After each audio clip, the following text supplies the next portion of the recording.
जहांगीर तरीन जो कि इस्तेकाम पाकिस्तान पार्टी के सरबराह चेयरमैन हैं, उनके दरमियान और पीटीए के हिमायत याफ्ता आज़ाद उम्मीदवार आमिर डोगर के माबैन ये एक बड़ा मुकाबला था। पूरा हमने कंपेन भी दोनों की देखी, लेकिन अब मुतल्लिका जो फॉर्म 47 है वो आ गया है आरओ ऑफिस की जानब से, और इसमें मलिक आमिर डोगर जो है उनको विनर करार दिया गया है। और अगर उनके वोटों की हम बात करें तो आज आमिर डोगर ने जो वोट हैं वो जहांगीर तरीन से ज़्यादा वोट लिए हैं।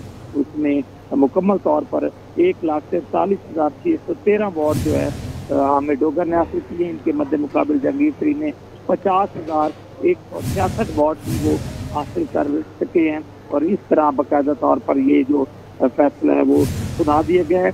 इसी उसमें बताएं कि पीपल्स पार्टी के रिजवान अहमद हास भी यहाँ पे मौजूद थे, जो कि जिनकी तीसरी पोजीशन आई और 14,625 वोट जो है उन्होंने हासिल की। YouTube पर गूगली न्यूज देखने के लिए youtube.com की सर्च बार में गूगली न्यूज टीवी टाइप करें। गूगली न्यूज के पेज पर सुर्ख रंग के सब्सक्रिप्शन वाले बटन पर क्लिक करना ना भूलिए। YouTube पेज पर अपलोड होने वाली वीडियो से बाखबर रहने के लिए बेल आइकन पर क्लिक कीजिए। आपको हर नई वीडियो के बारे में नोटिफिकेशन मौसूल हो जाएगा।